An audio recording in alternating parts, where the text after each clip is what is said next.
Jim, seats. let's talk about John Boehner for a second. Okay. I hear it on the Hill. I'm sure you hear it on the Hill all the time. It's not reported.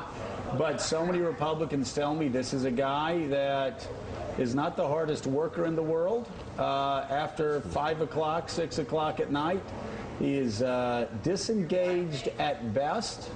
You can see him around town. He does not have, let's say, the work hours of Newt Gingrich.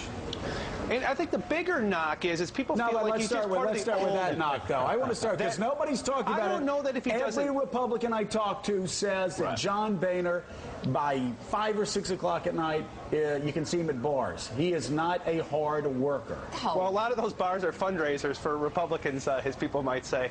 I don't know that that is the biggest knock. I know that that has been a knock on him for some time. I think the bigger knock is that he's been part of this leadership team for so long, and people feel like he has kind of a dry approach to politics, and that Republicans can't just rely on being less, disliked slightly less than Democrats. They need to John be different. Boehner, I mean, I worked with John Boehner. I haven't talked to him in a while, but I mean, is John Boehner, so I don't know this. Again, this comes from every Republican I talk to on the Hill.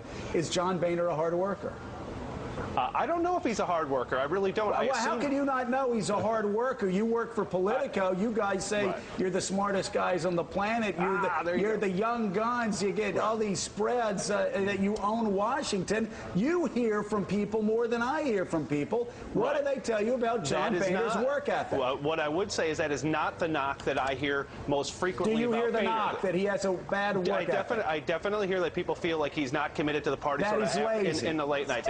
Not that he's necessarily lazy. I honestly do not hear that as much as frustration with, does he have fresh ideas and does he have a vision for actually getting the party into power? Mark Halperin, if you heard the complaints, because I'm out there for telling the truth, I want somebody to reconfirm. Republicans on the Hill complain all the time off the record that John Boehner does not have a work ethic. I have heard that, but I think it is married up with the problem that Jim is raising, which is he doesn't give the younger Republicans like Cantor a sense that, this is a revolution. We're going to change Washington. We're going to change the country, because I'm in there every minute thinking about it.